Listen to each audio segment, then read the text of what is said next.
Aquellos que nos visitan en el día de hoy o que a lo mejor no han estado con nosotros en los pasados domingos, puede que alguna de las cosas que vayamos a compartir hoy, tal vez usted no tenga todo el contexto, porque hemos estado llevando una serie expositiva de todo el Evangelio de Marcos, pero este es nuestro quinto sermón de Marcos capítulo 13. Así que yo los animo a que si quiere entender todo lo que hemos venido explicando, pueda visitar nuestro canal de YouTube, Iglesia Bautista Faro de Gracia, y usted puede ver las otras 4 predicaciones de este tema y por lo menos le va a ayudar a poder conectar los puntos de lo que hemos tratado de exponer durante las pasadas semanas.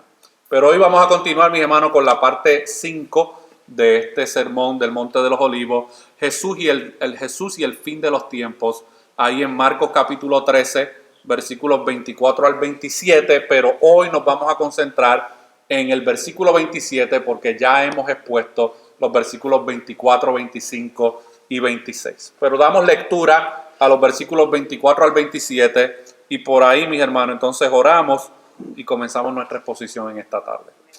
Ahora venimos delante de ti en estos momentos. Discúlpeme, mis hermanos, vamos a leer la palabra del Señor primero. Usted supiera, mis hermanos, que en mi mente hay tantas cosas. Un día se me va a apagar el cerebro. Marcos 13, versículos 24 al 27. Pero en aquellos días, después de aquella tribulación, el sol se oscurecerá y la luna no dará su resplandor. Y las estrellas caerán del cielo y las potencias que están en los cielos serán conmovidas.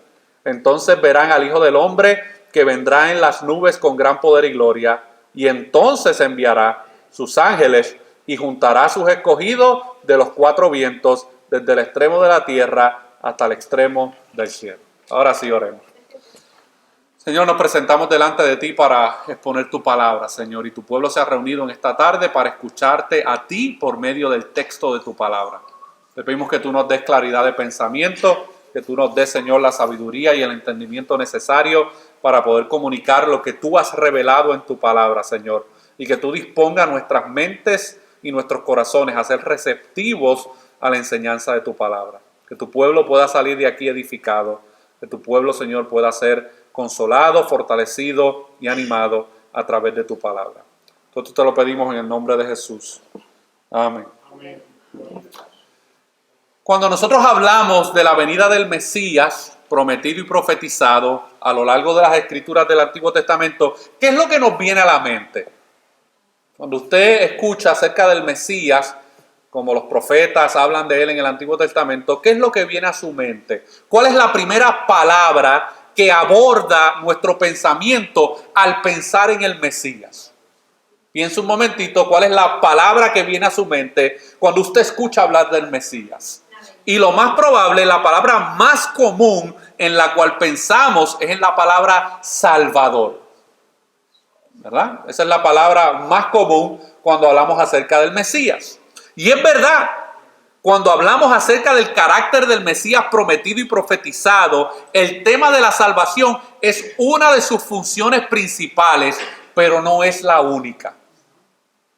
Cuando leemos cuidadosamente las Escrituras, podemos ver que la llegada del Mesías no solo traería salvación, sino que también traería juicio en su revelación, mis hermanos. De hecho, si usted me acompaña un momentito a Isaías capítulo 11, versículos 1 al 4, Isaías capítulo 11, versículos 1 al 4, podemos ver, mis hermanos, ahí en este texto, esos 2 elementos de la venida del Mesías. No solamente la salvación, sino también el juicio que vendría en su revelación. Isaías capítulo 11, versículos 1 al 4, un texto muy conocido por nosotros los evangélicos. Lo citamos, ¿verdad? A veces durante nuestros servicios de Navidad. Pero mire lo que dice el texto. Saldrá una vara del tronco de Isaí, y un vástago retoñará de sus raíces, y reposará sobre él el espíritu de Jehová, espíritu de sabiduría y de inteligencia, espíritu de consejo y de poder, espíritu de conocimiento y de temor de Jehová. Y le hará entender diligente en el temor de Jehová. Esa es la parte de la salvación, mis hermanos. Pero miren lo que dice más adelante. No juzgará según la vista de sus ojos, ni argüirá por los que oigan por lo que oigan sus oídos, sino que juzgará con justicia a los pobres y arguirá con equidad por los mansos de la tierra, y herirá la tierra con la vara de su boca, y con el espíritu de sus labios matará al impío. Ahora, mis hermanos, es bien importante que usted entienda que la referencia, los mansos de la tierra, y herirá la tierra con la vara de su boca, ese término tierra se refiere específicamente a la nación de Israel, cuando usted mira todo el contexto de lo que Isaías está profetizando. Porque no olvidemos, mi hermano, que Isaías le está profetizando a Israel como nación. Y esta distinción es importante entenderla porque el ministerio de Jesús no solo estaría proveyendo salvación a todos los que creyeran que Él era el Mesías prometido, el Cordero que quita el pecado del mundo, sino que también su intervención traería juicio a sus enemigos y de manera particular a todos aquellos de su pueblo que los rechazarían. Por eso es que el profeta, mis hermanos, profetiza ambas cosas. Profetiza la salvación, pero también profetiza el juicio. La venida del Mesías traería salvación y traería juicio. No podemos desconectar, mis hermanos, esas dos verdades del texto bíblico. Y a lo largo de todas estas exposiciones que hemos hecho, de este capítulo 13 de Marcos, hemos visto cómo Jesús profetiza de una manera clara los eventos que traerían juicio sobre la nación apóstata de Israel. Eso es lo que hemos estado viendo, mis hermanos, por las últimas semanas. La invasión de la ciudad, la destrucción de la ciudad y el templo por parte de los soldados romanos, entre el año 66 y medio al año 70 después de Cristo, muestra este aspecto de juicio del carácter mesiánico del Mesías prometido y profetizado, y Jesús se lo había profetizado a su pueblo unos 40 años antes. La ciudad va a ser desolada, la ciudad va a ser destruida, el templo va a ser destruido. Jesús está ahí, mis hermanos, manifestando este aspecto de juicio de su identidad como Mesías. Ahora, ¿qué es lo que hemos visto hasta ahora? Porque quiero dar tal vez un breve repaso para que nos pongamos nuevamente en el contexto de lo que estamos tratando de explicar. ¿Qué es lo que hemos visto hasta ahora? En Marcos capítulo 13, versículos 1 al 4, los discípulos le hacen unas preguntas a Jesús relacionadas con la destrucción del templo y algunas preguntas relacionadas a las señales de ese evento.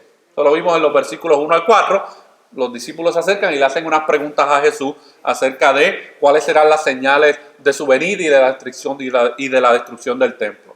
En Marcos capítulo 13, versículos 5 al 13, Jesús le advierte a sus discípulos acerca de varias cosas que ellos experimentarían como principio de dolores, pero esas cosas no eran las señales de la destrucción del templo. Esas señales, mis hermanos, eran los principios de dolores antes de que llegara la destrucción del templo. En Marcos capítulo 13, versículos 14 al 23, Jesús le dice a sus discípulos de manera clara cuál es la señal que revelará que la destrucción del templo estaba por llegar, y esa señal era conocida como la abominación desoladora. Jesús le dice a sus discípulos que cuando ellos vean la ciudad de Jerusalén rodeada, ¿qué es el consejo de Jesús? Huyan a los montes, escapen del juicio que va a caer sobre la ciudad. Y en Marcos capítulo 13, versículos 24 al 27, que es lo que hemos estado exponiendo en las últimas semanas, Jesús comienza a describir el juicio sobre la ciudad y el templo usando un lenguaje simbólico apocalíptico, el cual evoca al lenguaje simbólico apocalíptico que los profetas habían usado en el pasado al referirse al juicio de Dios contra algunas naciones, incluyendo el juicio sobre la nación de Israel. Eso es lo que hemos cubierto, mis hermanos, hasta ahora. Y en nuestras últimas dos exposiciones vimos cómo Jesús usa un lenguaje simbólico, apocalíptico, en los versículos 24 al 26, al referirse a su venida en juicio sobre la nación política y religiosa de Israel. Mi hermano, esta es una de esas exposiciones donde si usted no se ha concentrado bien y no se concentra bien, usted se va a perder del 90% de lo que vamos a tratar de comunicar aquí. Así que yo le sugiero y le aconsejo que discipline su mente, mis hermanos, a tratar de concentrarse en lo que estamos explicando, porque si no, usted va a seguir con una escatología de meme. De esa, la alarma de un carro por ahí está sonando, mi hermano. ¿Eso es de alguien de aquí? Ok. Presta atención, mis hermanos, a la exposición. Amén. Ahora no sabemos de quién es el carro. Santo Dios. En mi época pasada hubiese dicho, reprenda al diablo. ¿Ya averiguaron de quién es el carro?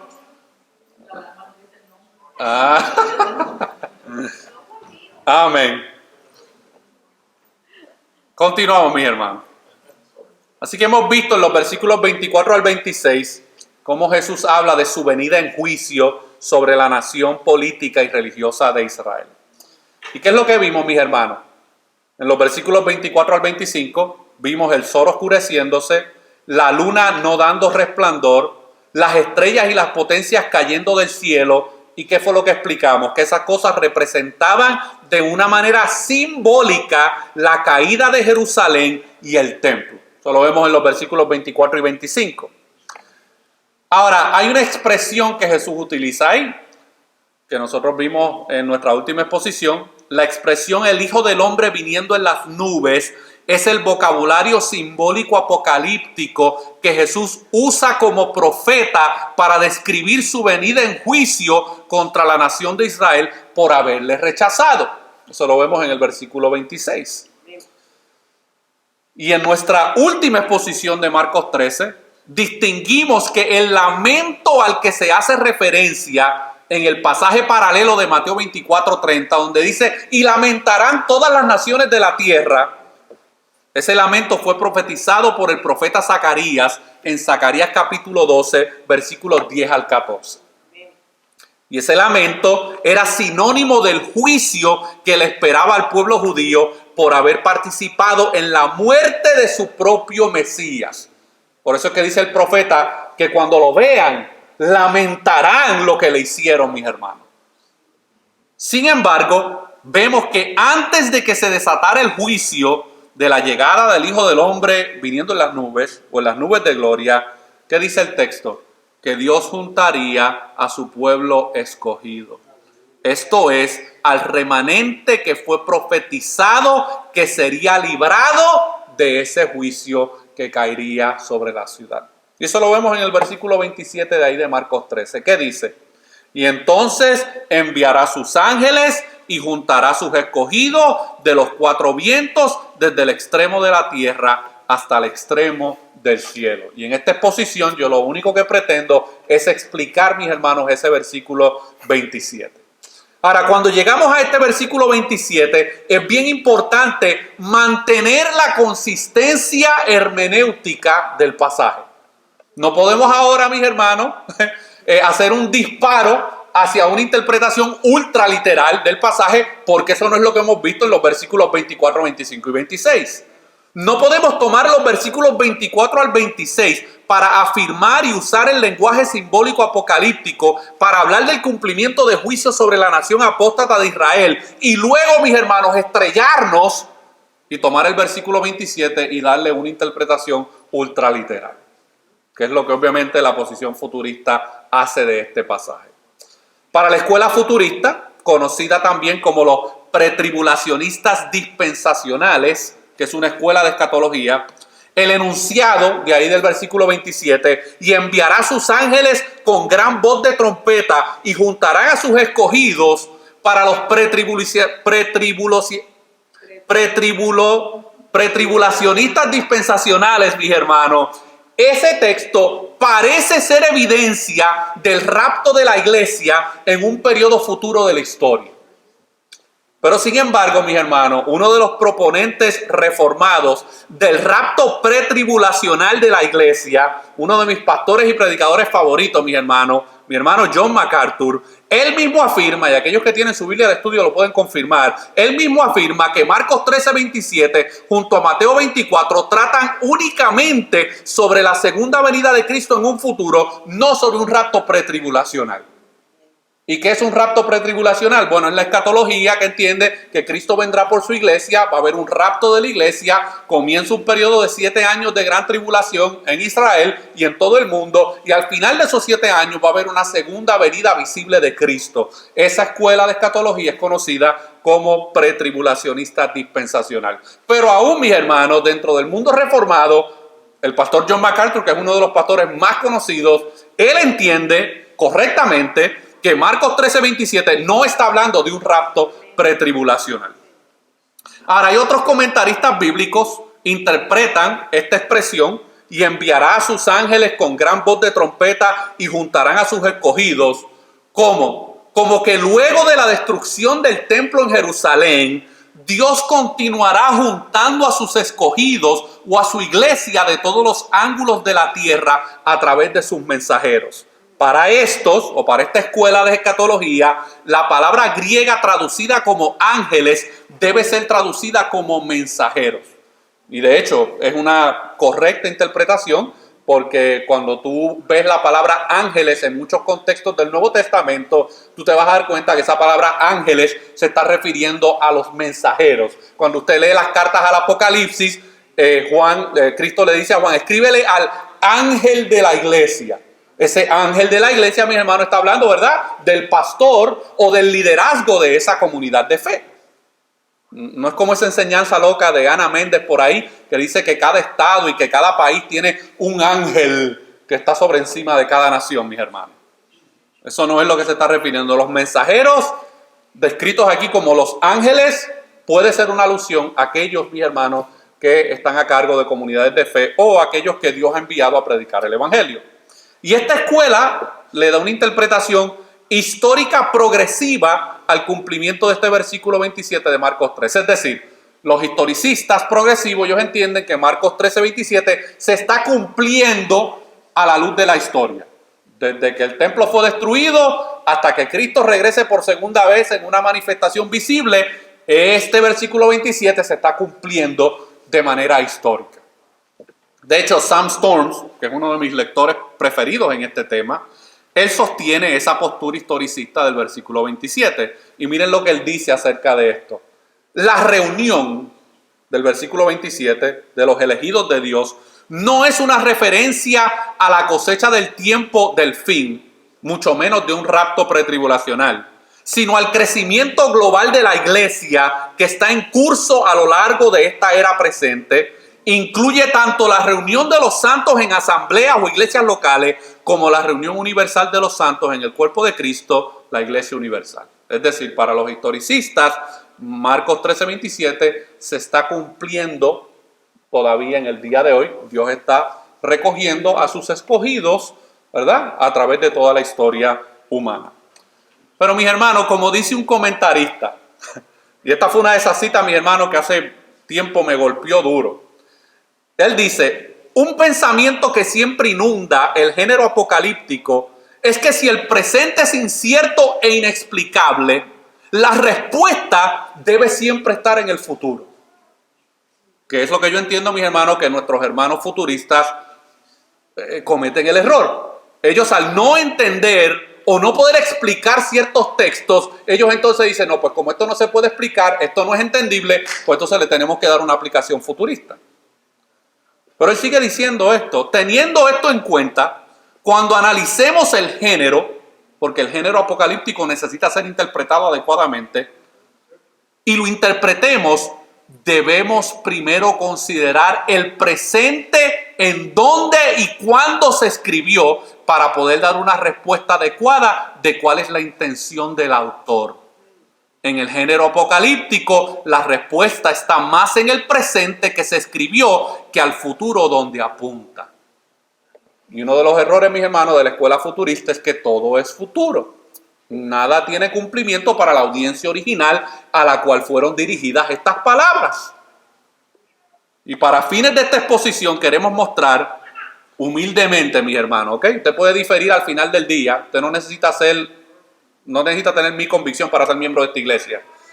Pero quiero mostrar, mis hermanos, lo que creo que es la interpretación adecuada de dicha expresión de Marcos 13:27 de que Jesucristo y sus ángeles se encargarían de juntar a sus escogidos del pueblo del antiguo pacto antes del juicio contra la gran ciudad de Jerusalén. ¿Vamos, me siguen hasta ahí, mis hermanos? Ok. El pastor y escritor Gilberto Rufat comenta y dice acerca de esto: un aspecto importante que debemos reconocer es que aunque es cierto que desde el inicio ha existido una sola iglesia, una sola asamblea, una sola congregación escogida por Dios, no obstante, la promesa antiguo testamentaria indicaba que un remanente de aquel pueblo sería salvo del día de la ira de Dios. Y cada vez que tú lees las profecías de los profetas en el Antiguo Testamento, ¿qué es lo que ellos profetizan? Va a caer juicio sobre la nación, pero va a haber un remanente que Él va a cuidar, que Él va a proteger, que no van a experimentar, mis hermanos, ese juicio. Y en el Antiguo Testamento podemos encontrar una referencia clara a este tipo de evento, de un remanente siendo preservado, guardado y protegido por Dios durante el día de juicio que vendría. Ahora, también es importante aclarar que en las Escrituras la expresión el día de la ira de Dios no se limita exclusivamente a un evento futuro en la historia del mundo, sino que también significa y aplica a momentos en la historia bíblica donde Dios manifestó juicio contra naciones y contra su pueblo Israel. No podemos leer el Antiguo Testamento, mi hermano, y cada vez que usted encuentra la palabra el día del Señor, solamente darle una interpretación futura. ¿Por qué no, mis hermanos? Cuando usted lee el libro de Isaías, el libro de Jeremías, el libro de Ezequiel y ve las profecías que Dios daba en contra de algunas naciones, se refería a ellas como el gran día del Señor que iba a caer sobre esa nación. Lo vemos con Egipto, lo vemos con los asirios, lo vemos con Babilonia, lo vemos con Israel y lo vemos con Judá. No estoy negando que pueda haber un cumplimiento futuro, mis hermanos, pero primero veamos la interpretación y la aplicación del contexto donde fue predicado. Y yo quiero que veamos un pasaje en Ezequiel donde Dios a través del profeta profetiza la destrucción de Judá bajo la mano del imperio babilónico. Quiero que me acompañen un momentito a Ezequiel capítulo 9, versículos 1 al 11. Ezequiel capítulo 9, versículo 11, para que veamos que hay un precedente bíblico de Dios protegiendo a su pueblo, a un remanente de su pueblo en medio del juicio. Ezequiel capítulo 9, versículo 1 al 11.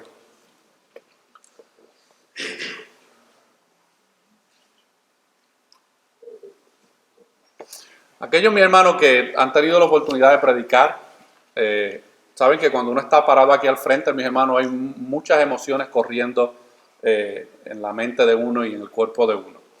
Y uno no solamente tiene que luchar con las emociones de uno, los pensamientos de uno, sino que también uno tiene que luchar con la concentración, mis hermanos. Y cuando se dan cosas, mis hermanos, en la audiencia, muchas veces esas cosas desconcentran a uno, mis hermanos. Y uno trata todo lo posible por concentrarse, mis hermanos, pero a veces es inevitable. Los entendidos entenderán.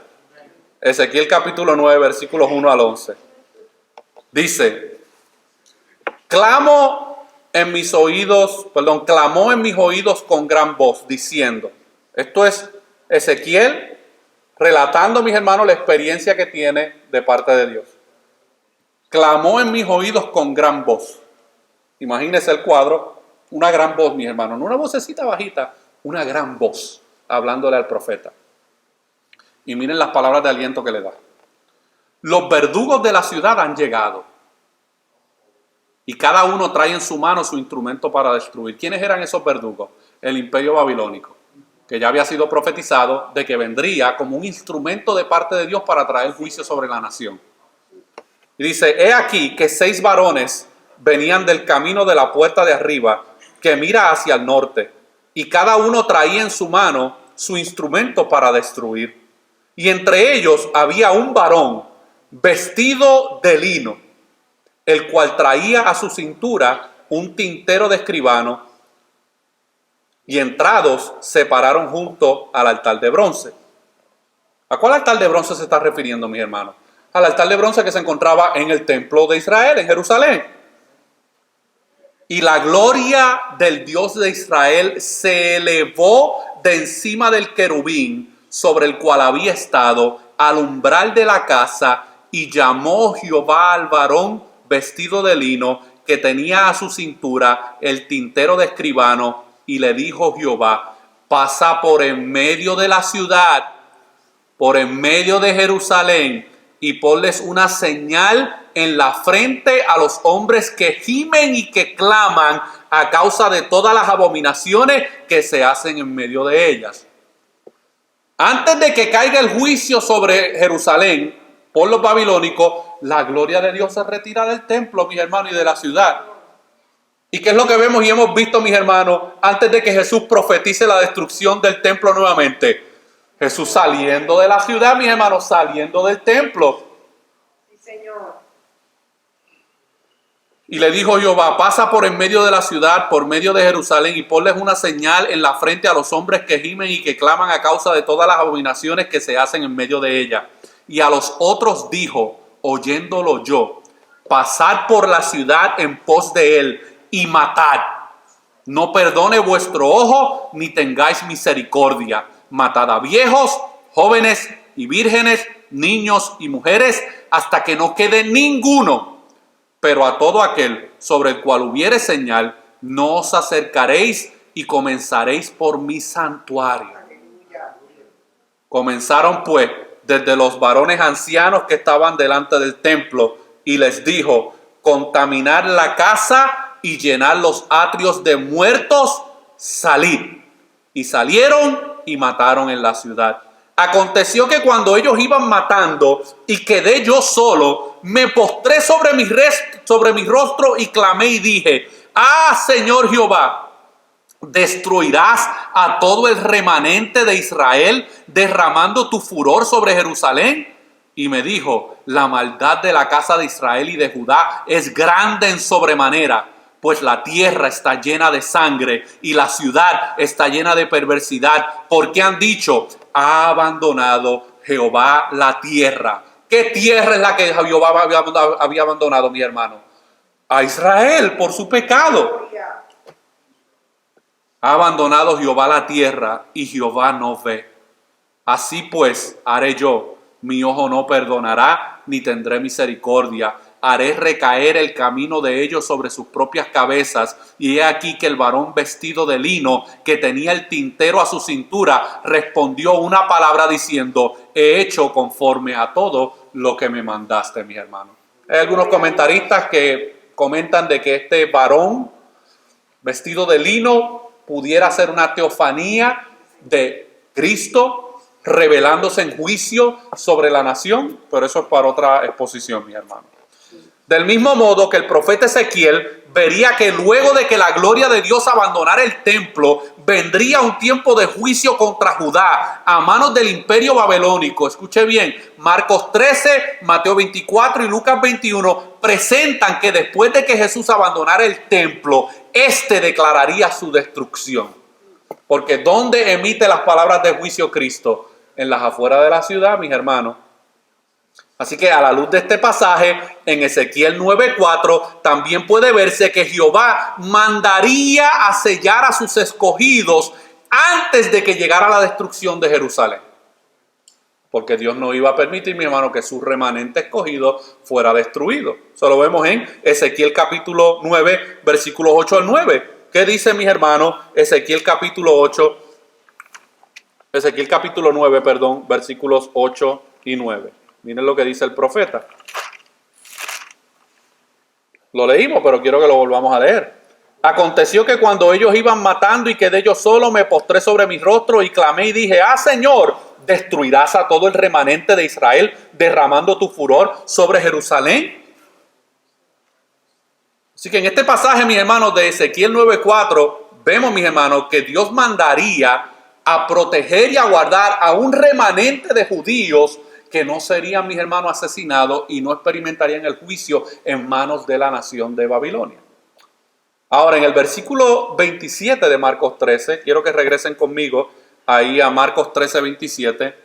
Jesús aquí usa una palabra en el griego que se llama episunago, que traducida es la palabra juntar, la cual se encuentra en el Evangelio de Mateo en 2 ocasiones.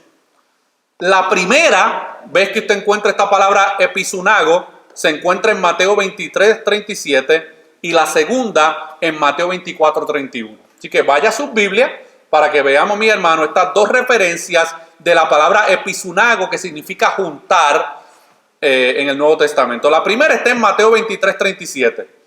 Y si usted mira el contexto de Mateo 23 viene antes de ¿qué? De Mateo 24, ¿verdad? Así que Jesús está pronto por entrar a la ciudad, mira a la ciudad de Jerusalén y el templo, y miren las palabras que Jesús dice acerca de la nación. Mateo 23, 37. Y estas son palabras, mis hermanos, de grande dolor en el corazón de Jesús. Dice: Jerusalén, Jerusalén, que matas a los profetas y apedreas a los que te son enviados. ¿Cuántas veces quise juntar a tus hijos como la gallina junta sus polluelos debajo de las alas y no quisiste? Y por usar una frase popular, mis hermanos, la gallina conoce sus pollitos. La gallina, mis hermanos, cuando tiene que proteger, protege a sus pollitos. No protege a los pollitos de Raimundo y todo el mundo. Protege a sus pollitos y ella los conoce. Y Jesús le dice aquí: ¿cuántas veces quise juntar a tus hijos como la gallina junta sus polluelos debajo de las alas y no quisiste? Esa es la primera vez que aparece la palabra episunago, juntar, en el Nuevo Testamento, por lo menos en los Evangelios. La segunda está en Mateo 24, 31, que es el pasaje paralelo de Marcos 13. Y miren lo que dice Mateo 24, 31, que es bastante parecido a Marcos 13, 27. Y enviará a sus ángeles con gran voz de trompeta. ¿Y qué dice el texto que van a hacer? Y juntarán a sus escogidos de los cuatro vientos, desde un extremo del cielo hasta el otro. Ahora, es importante aclarar que en Mateo 23, 37, la palabra juntar no significa una reunión física literal, sino una reunión espiritual, es decir, juntarlos o llamarlos a la salvación. Y Mateo 24, 31 presenta que serían juntados para ser librados ¿de qué? De los cuatro vientos. ¿Qué dice Mateo 24, 31? Y enviará a sus ángeles con gran voz de trompeta y juntarán a sus escogidos de los cuatro vientos, desde un extremo del cielo hasta el otro. ¿Y qué dice Marcos 13, 27, mis hermanos? Que es el pasaje paralelo de ahí de Mateo capítulo 24. Dice el versículo 27: y entonces enviará a sus ángeles y juntará a sus escogidos de los cuatro vientos, desde el extremo de la tierra hasta el extremo del cielo. Ahora, nosotros debemos acercarnos y preguntar, bueno, ¿y qué significa esa frase de los cuatro vientos? ¿Qué significa esa frase de los cuatro vientos? En nuestro vocabulario terrenal, ¿qué significaría? Nada, pues cuatro vientos, uno que sale del norte, uno que sale del oeste, uno que sale del este y otro que sale del sur. Esa era la idea que Jesús tenía en su mente, mis hermanos, al decir estas palabras, que Él iba a juntar a sus escogidos de los cuatro vientos. ¿Hay alguna referencia bíblica que nos ayude a entender ese vocabulario apocalíptico, simbólico que Jesús está utilizando? ¡Claro que la hay! La frase de los cuatro vientos en el Antiguo Testamento está relacionada siempre con pasar por el juicio de Dios o ser librados del juicio de Dios. Y quiero que me acompañen, mi hermano, cuatro pasajes bíblicos rapidito para que veamos el uso de este vocabulario. El primero está en Jeremías 49, 36. Jeremías 49, 36. Y mientras usted busque ese texto, mis hermanos, quiero recordarles la imagen que les he estado poniendo durante las últimas semanas de la destrucción de la ciudad y del templo. Miren lo que dice Jeremías 49, 36, hablando acerca del juicio que caería sobre un pueblo. Y miren lo que dice: traeré sobre Elam los ¿qué? Los cuatro vientos de los cuatro puntos del cielo, y los aventaré a todos estos vientos, y no habrá nación a donde no vayan fugitivos de Elam. Está hablando de ¿qué? De un juicio que caería sobre esta nación. Vea Daniel capítulo 7, versículo 2. Daniel 7, 2.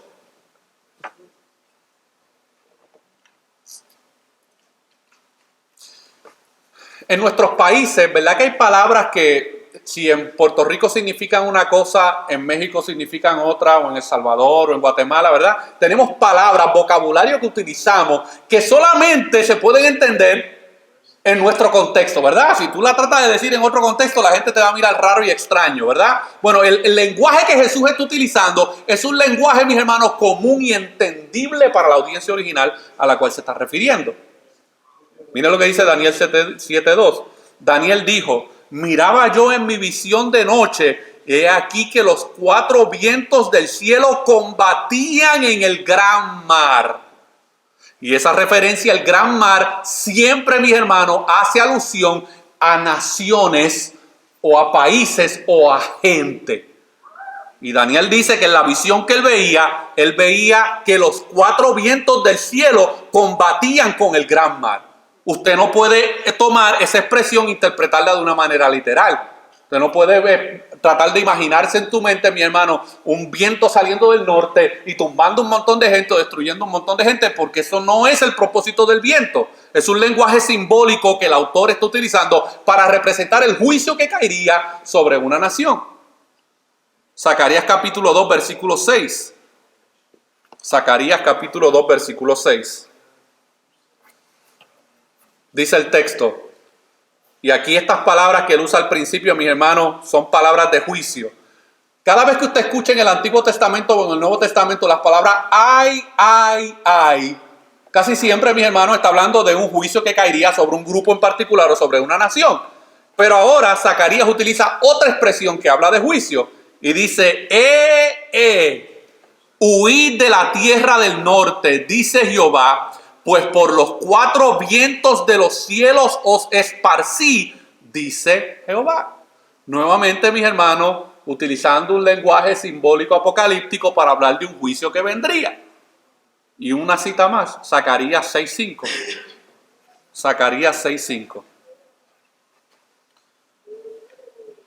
Dice, y el ángel me respondió y me dijo, estos son los cuatro vientos de los cielos que salen después de presentarse delante del Señor de toda la tierra, mis hermanos.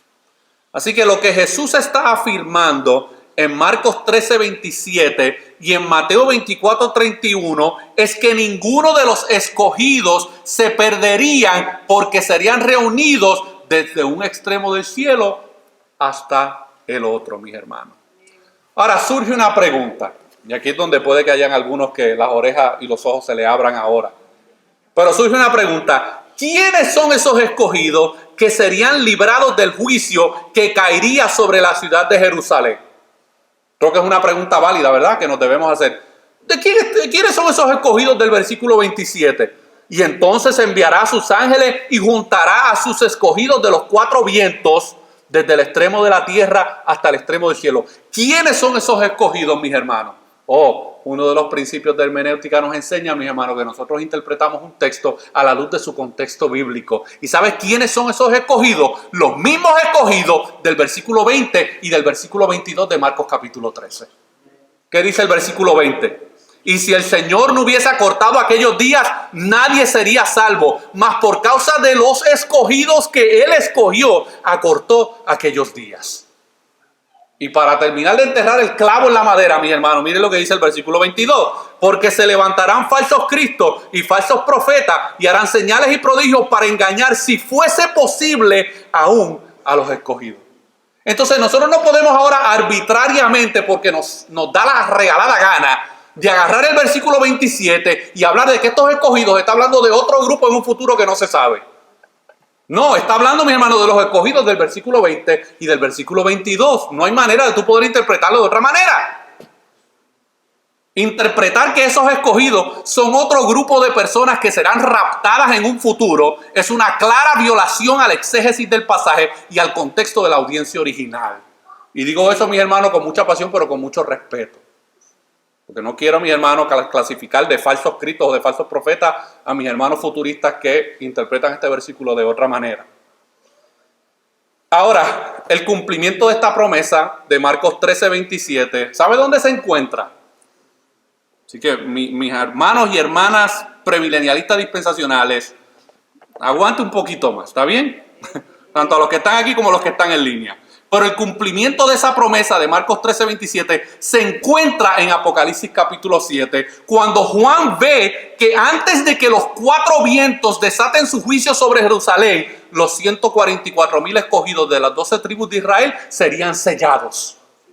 Eso no me lo estoy inventando yo, mis hermanos. Vaya, Apocalipsis capítulo 7, versículos 1 al 3. Vaya, mi hermano, a Apocalipsis capítulo 7, versículos 1 al 3, para que veamos el lenguaje de los 4 vientos y de los escogidos. Apocalipsis 7, versículos 1 al 3. Dice, después de esto, vi a 4 ángeles en pie sobre los 4 ángulos de la tierra. ¿Y qué hacían estos ángeles? Detenían los 4 vientos de la tierra para que no soplase viento alguno sobre la tierra, ni sobre el mar, ni sobre ningún árbol. Y en el Antiguo Testamento y en el Nuevo Testamento, mis hermanos, cuando se habla de la nación apóstata de Israel, se le describe como ¿qué? Como la tierra, como el mar y como el árbol. Y si no me cree, vaya por ejemplo al libro de Judas, capítulo 1, porque solamente tiene un capítulo, y miren lo que dice Judas, mi hermano, hablando de los falsos maestros y de los falsos cristos dentro del pueblo de Dios. Miren lo que dice, mis hermanos. Capítulo 1, versículo... ¿Dónde que está? No, es más adelante. Ok, versículo 2 en adelante. Hablando de los falsos creyentes y de los falsos maestros. Dice, estos son manchas en vuestros ágapes, que comiendo impúdicamente con vosotros se apacientan a sí mismos, nubes sin aguas llevadas de acá para allá por los vientos, árboles otoñales y sin fruto, 2 veces muertos y desraigados. Así que, ¿cómo la Biblia compara a los falsos creyentes y a los falsos maestros? ¿Cómo qué? Como árboles sin fruto. Versículo 13, fieras ondas del mar. Ahora las describe como ¿qué? Como olas del mar que espuman su propia vergüenza, estrellas errantes para las cuales está reservada eternamente la oscuridad de las tinieblas, mis hermanos. Y ahora Juan, utilizando el lenguaje apocalíptico simbólico, dice, después de esto vi a 4 ángeles en pie sobre los 4 ángulos de la tierra que detenían los 4 vientos de la tierra. ¿Por qué tienen que detener los 4 vientos de la tierra? Porque esos 4 vientos de la tierra, mis hermanos, representan el juicio de Dios que caería sobre la ciudad. Dice, para que no soplase viento alguno sobre la tierra, ni sobre el mar, ni sobre ningún árbol. Es decir, todavía no es el momento del juicio. Esperen un momento, tienen que manifestarse ciertas cosas para que entonces se manifieste el juicio. Versículo 2. Y vi también otro ángel que subía de donde sale el sol y tenía el sello del Dios vivo y clamó a una gran voz a los 4 ángeles a quienes se les había dado el poder de hacer daño ¿a qué? A la tierra y al mar, diciendo, no hagáis daño a la tierra, ni al mar, ni a los árboles, hasta que ¿qué? Hasta que hayamos sellado en su frente a los siervos de nuestro Dios. Juan el Bautista durante su ministerio dijo, ya el hacha está puesta a la raíz de los árboles. ¿Y quiénes representaban esos árboles, mis hermanos? O la generación adúltera y perversa que él ya se había dirigido hacia ellas. Así que esta advertencia de juicio y protección ya había sido anunciada por Jesús a sus discípulos anteriormente en Mateo 13, 36 al 43 y en Mateo 16, versículos 27 al 28, mis hermanos. Y quiero que vaya conmigo a esos 2 pasajes. Mateo 13, versículos 36 al 43, para que veamos, mis hermanos, este lenguaje de juicio y de protección sobre un grupo de personas. Mateo 13, versículos 36 al 43. Aquí está Jesús hablando con sus discípulos, había traído una enseñanza y luego que él trae la enseñanza siempre los discípulos, ¿verdad? ¿Tienen alguna pregunta o algún comentario? Y miren lo que dice el versículo 36. Entonces, despedida a la gente, entró Jesús en la casa y acercándose a él, sus discípulos le dijeron, explícanos la parábola de la cizaña del campo. Respondiendo él les dijo, el que siembra la buena semilla es el Hijo del Hombre. El campo es el mundo. La buena semilla son los hijos del reino y la cizaña son los hijos del mal. El enemigo que la sembró es el diablo. La siega es el fin del siglo y los segadores son los ángeles. De manera que como se arranca la cizaña y se quema en el fuego, así será el fin de este siglo. Y esa palabra siglo, mis hermanos, no es como nosotros interpretamos siglo. Para nosotros un siglo es un periodo de ¿qué? De 100 años, ¿verdad?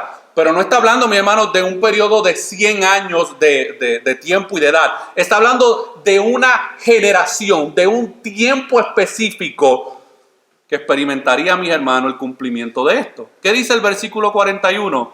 Enviará el Hijo de Hombre a sus ángeles y recogerán de su reino a todos los que sirven de tropiezo y a los que hacen iniquidad, y los echarán en el horno de fuego. Allí será el lloro y el crujir de dientes. Entonces los justos resplandecerán como el sol en el reino de su Padre. El que tiene oídos para oír, oiga. ¿Qué está diciendo Jesús aquí? Hay un grupo de personas en esta generación que serán librados, protegidos y guardados. Hay otro grupo que son hijos del diablo. Ellos recibirán el juicio. Y si no me creen, mis hermanos, vaya a Mateo capítulo 16, versículos 27 al 28. Mateo capítulo 16, versículos 27 al 28.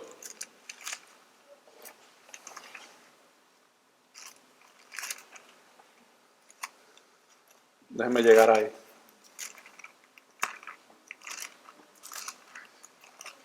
Mateo capítulo 16, versículos 27 al 28. ¿Qué dice? Porque el Hijo del Hombre vendrá en la gloria de su Padre con sus ángeles y entonces pagará a cada uno conforme a sus obras. De cierto os digo que hay algunos de los que están aquí que no gustarán la muerte hasta que hayan visto al Hijo del Hombre viniendo en su reino. Así que de la parábola del trigo y de la cizaña se desprende de que luego de que el sembrador o el Hijo del Hombre sembrara la buena semilla, éste regresaría con sus ángeles para hacer ¿qué? Para enjuiciar a los que le eran de tropiezo a su reino, a los inicuos, para ser echados en el horno de fuego. Y es probable que aquí se describe la segunda venida de Cristo. Eso es probable, ya que se habla de ser arrojados al horno de fuego, lo que podría ser interpretado como ser arrojados al infierno. Sin embargo, mis hermanos, cuando se examina la segunda referencia de ahí de Mateo capítulo 16, en la que Jesús vuelve a hablarle a sus discípulos sobre el mismo evento, comprendemos que la misma no hace referencia a la segunda venida, porque algunos de sus discípulos o apóstoles estarían vivos cuando el Hijo del Hombre regresara con sus ángeles para traer juicio sobre la nación. Miren lo que dice Mateo 16, 27 al 28, mis hermanos. Quiero que lo vea, porque no me estoy inventando esto. Dice Jesús, porque el Hijo del Hombre vendrá en la gloria de su Padre con sus ángeles, y entonces pagará a cada uno conforme a sus obras. Versículo 28. De cierto os digo que hay algunos de los que están aquí. ¿Quiénes son esos algunos de los que están aquí? A los que Jesús le está hablando, a sus discípulos. Dice que no gustarán la muerte hasta que hayan visto al Hijo del Hombre viniendo en su reino. Mis hermanos y mis hermanas, no podemos cambiar lo que Jesús dijo en Mateo 16, 28 para ajustar el pasaje a nuestras preferencias escatológicas, pues son estas las que tienen que ajustarse a lo que Jesús dijo, no al revés. Que es lo que muchas veces sucede, mis hermanos. Nosotros tenemos ya una escuela de escatología en nuestra mente y queremos torcer las palabras de Jesús para encajarlas dentro de nuestro sistema de escatología. Es irrefutable que Jesús dijo en Mateo 16, 28 que algunos de sus discípulos verían la venida del Hijo del Hombre en juicio, mis hermanos. Eso es irrefutable, eso es innegable. Ahora, ¿a qué venida se está refiriendo Jesús? ¿A una venida en un futuro lejano? No, Jesús está hablando de su venida en juicio sobre la ciudad, el templo y la nación apóstata de Israel. Entender esto, mis hermanos, es de suma importancia. ¿Sabe por qué? Porque las malas interpretaciones que se han hecho de Mateo 16, 28, muchos enemigos del cristianismo han puesto en duda la deidad de Jesucristo y han catalogado a Jesús, ¿sabe cómo qué? Como un mentiroso, ya que le dijo algo a sus discípulos que no se cumplió. En Mateo 10, 23, unos capítulos antes de Mateo 16, 28, mis hermanos, miren lo que Jesús le dice a sus discípulos. Y estas son unas palabras imposibles de sacarlas de su contexto inmediato. Mateo 10, 23. Búsquelo para que después no diga que alguien le contó, sino que usted lo puede ver con sus propios ojos, mis hermanos. No hay forma de tú poder sacar estas palabras de su contexto. No hay forma. Miren lo que dice Cristo, le dice a sus discípulos: cuando os persigan en esta ciudad, huid a la otra, porque de cierto os digo que no acabaréis de recorrer todas las ciudades de Israel antes que venga el Hijo del Hombre. Usted tiene que hacer, mis hermanos, una gimnasia hermenéutica para darle una interpretación distinta a ese pasaje bíblico. Jesús le está diciendo a sus discípulos: ustedes no van a terminar de recorrer todas las ciudades de Israel predicando el evangelio antes de que venga el Hijo del Hombre en juicio, mis hermanos. Y miren, son serias las implicaciones de esto. O Jesús dijo la verdad o Jesús es un mentiroso. Y nosotros no vamos a afirmar eso, mis hermanos. Nosotros podemos ser los mentirosos al no interpretar sus palabras correctamente, pero Él no. Él no tiene problemas de interpretación. Los problemas de interpretación los podemos tener tú y yo, pero no Jesús. Gloria a Dios. De hecho, Bernard Russell, que es un filósofo ateo, él escribió un libro muy conocido que se llama ¿Por qué no soy cristiano? Y una de las razones que él usa en su libro para defender su ateísmo es estos pasajes, mi hermano, que acabamos de ver. Y miren lo que él dice acerca de esto. Él dice: me ocupo de Cristo tal como aparece en los evangelios, aceptando la narración tal y como es. Allí hay cosas que no parecen muy sabias.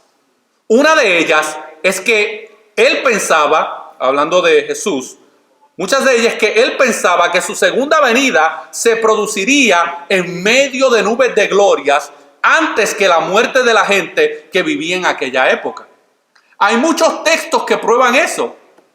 Él dice, por ejemplo: no acabaréis de recorrer todas las ciudades de Israel antes que venga el Hijo del Hombre. Luego más adelante dice: en verdad os digo que aquí hay algunos que no han de morir antes que vean al Hijo del Hombre aparecer en el esplendor de su reino. Y hay muchos lugares donde está muy claro que Jesús creía que su segundo advenimiento ocurriría durante la vida de muchos que vivían entonces. Tal fue la creencia de sus primeros discípulos y fue la base de una gran parte de su enseñanza moral. Cuando Jesús dijo: no andéis pues acongojados por el día de mañana y cosas semejantes, lo hizo en gran parte porque creía que su segunda venida iba a ser muy pronto y que los asuntos mundanos ordinarios carecían de importancia. Y él sigue diciendo: en realidad yo he conocido a algunos cristianos que creían que la segunda venida era inminente.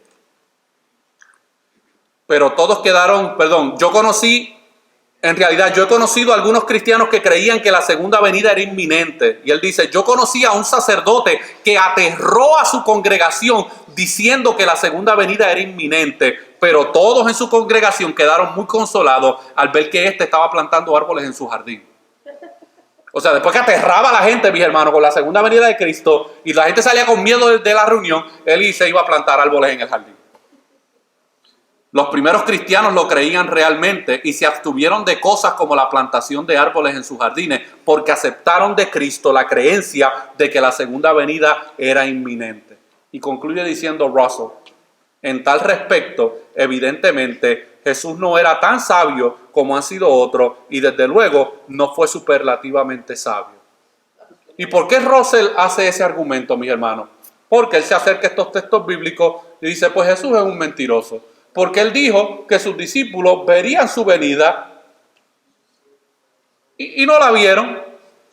Pues entonces el problema, mis hermanos, tenemos que examinar esto, porque el problema no creo que esté en las palabras que Jesús haya dicho. El problema es cómo nosotros las hemos interpretado a lo largo del tiempo. Nosotros somos los que debemos echar a un lado cualquier sistema de escatología que ponga en duda la credibilidad de las palabras de Jesús, porque eso no es un Salvador digno de adorar, mis hermanos. ¿Sabe cuál es nuestro mayor problema a la hora de acercarnos a estos textos? Nosotros mismos.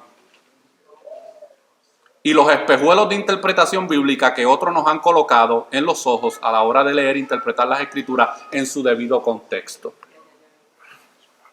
Nosotros somos los responsables, mi hermano, de no interpretar la Biblia correctamente, y otros han sido responsables en ese proceso también. Mis hermanos, el problema no son las palabras de Jesús, el problema es cómo nosotros hemos interpretado sus palabras. Y yo concluyo esta quinta parte. Nos quedan todavía tal vez 1 o 2 más. Concluimos que Marcos 13, 24 al 27 se cumplió cuando Jesús regresó en juicio contra la gran ciudad de Jerusalén en el año 70 después de Cristo, lo que dio cumplimiento a Mateo 16, versículos 27 al 28. Porque Jesús le dijo a sus discípulos, mis hermanos, hay algunos de ustedes que no van a gustar la muerte, es decir, hay algunos de ustedes que van a estar vivos y van a presenciar el juicio que yo les estoy profetizando, mis hermanos. Hay un pasaje más que quiero que veamos antes de concluir. Vayan al Evangelio de Juan. Este no estaba en el bosquejo, pero vamos para allá, mis hermanos. Juan capítulo 21, versículo 20 en adelante.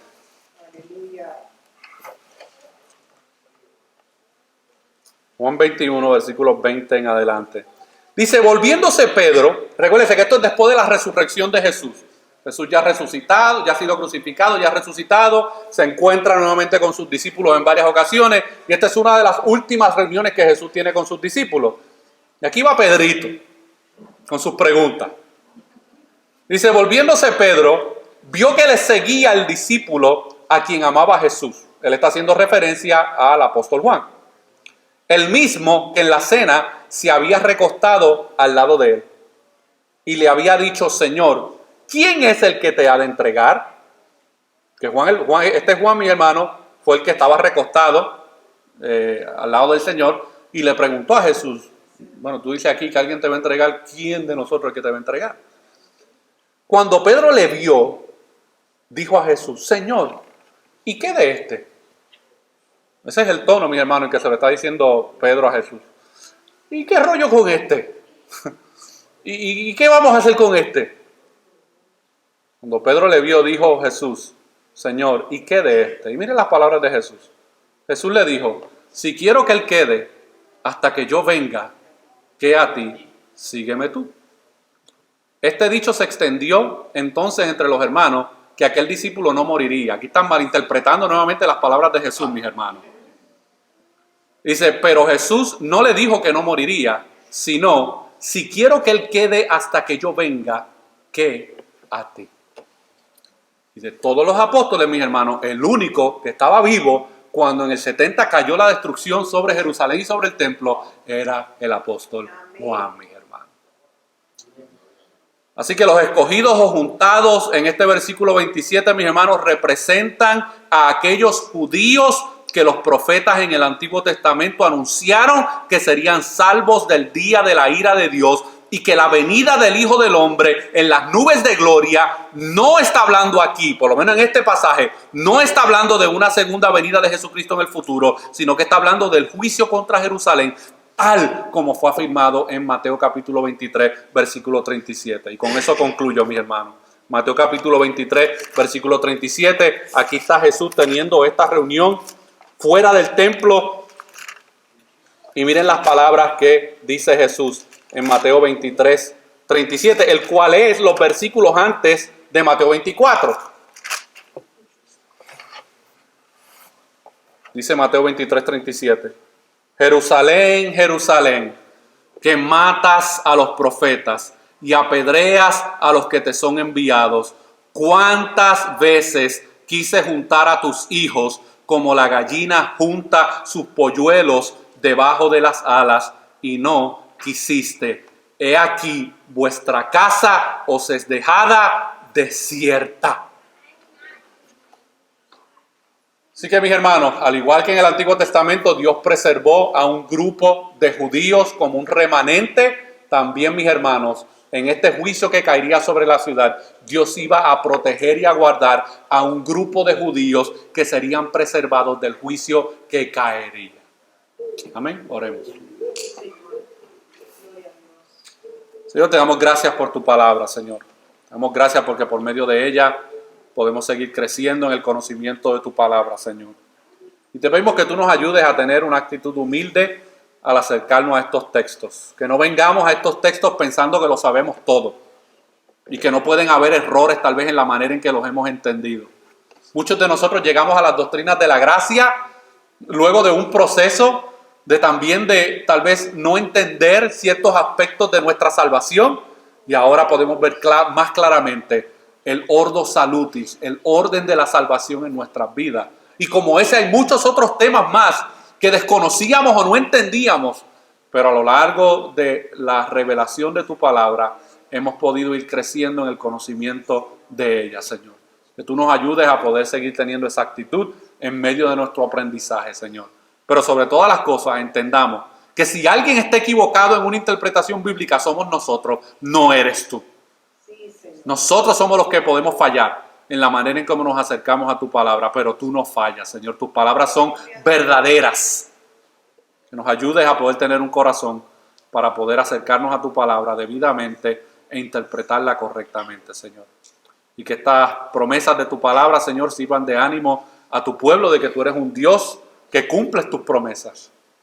Pero es un Dios que cumple tus promesas para aquellos que tú has escogido, pero también cumples tus promesas para aquellos que han rechazado al Hijo de Jesucristo, que experimentaron un juicio y que también experimentarán un juicio el día que partan de este mundo sin haber confesado a Cristo como su Señor y su Salvador, Señor. Tú nos ayudes como iglesia y como creyentes a seguir creciendo en el entendimiento de tu palabra. Todo esto te lo pedimos en el nombre de Jesús. Amén y amén.